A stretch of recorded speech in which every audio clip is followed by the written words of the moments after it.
flight risks, Iranian war threats, and once again, vaping. I'm Javi Yanes. And I'm Chris Alvarez. Today's WBLN starts right now.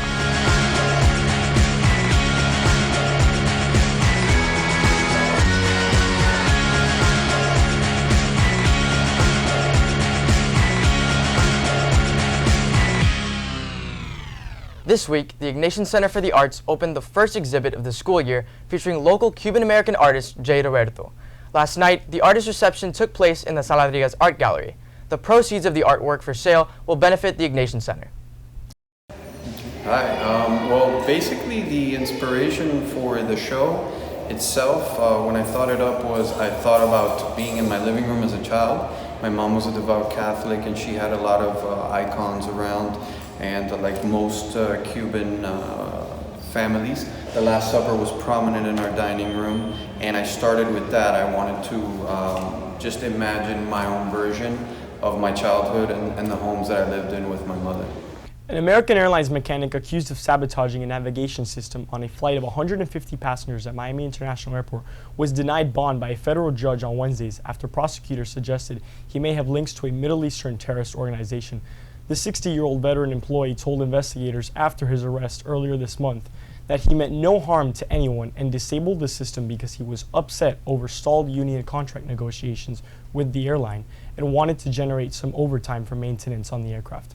The July 17th flight was aborted before takeoff after an error alert appeared on the navigation system, but federal prosecutors revealed new information about possible motives that prompted the judge to keep him behind bars, ruling that he posed a danger to the community and a flight risk.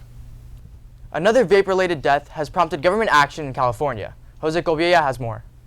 A California man has become the 7th person to die from a vaping-related illness in the United States. California will launch a $20 million ad campaign to warn against the dangers of vaping, Governor Gavin Newsom announced Monday, the same day health officials said a 40-year-old had died over the weekend from complications related to using e-cigarettes. Vaping-related illness recently killed people in Kansas, Illinois, Indiana, Minnesota, and Oregon, officials have reported. In light of the outbreak of lung injuries, the U.S. Center for Disease Control has activated its Emergency Operations Center, the agency announced. The Trump administration is working to ban flavored e-cigarettes as health officials warn they're too appealing to teenagers. With WBLN, I'm Jose Cobilla signing.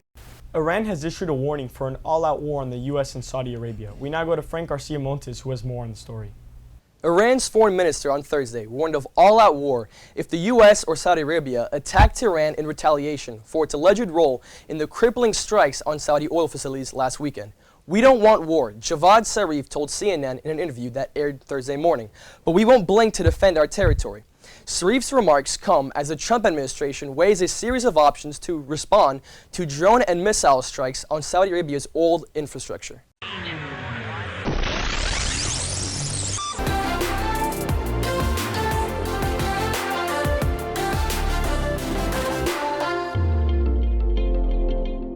Good morning, Belen. Here's your weather for today.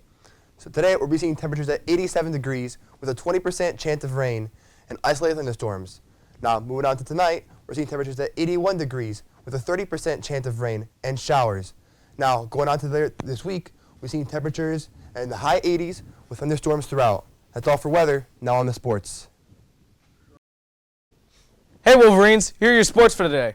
The varsity cross-country team will be running at the Dade County Youth Fair Championship after school today.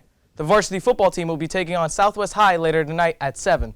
The team has been on a winning streak lately, winning their last 2 games to improve their record to 2-2. In the pros, the Miami Marlins lost to the Arizona Diamondbacks Wednesday night 5-4. The Marlins are going to be facing off against the Washington Nationals later tonight. The Miami Dolphins will be facing the Dallas Cowboys in Dallas Sunday at 1. After allowing 102 points in their last 2 games, the Dolphins are hoping to stun the Cowboys and get their first win on the season. That's all for your sports. Now back to you guys at the desk. Thank you for watching this edition of WBLN. I'm Javi Yanes. And I'm Chris Alvarez. Remember to follow us on YouTube, Facebook, Twitter, and Instagram. Have a great day, everybody. Remember, stay golden, Wolverines.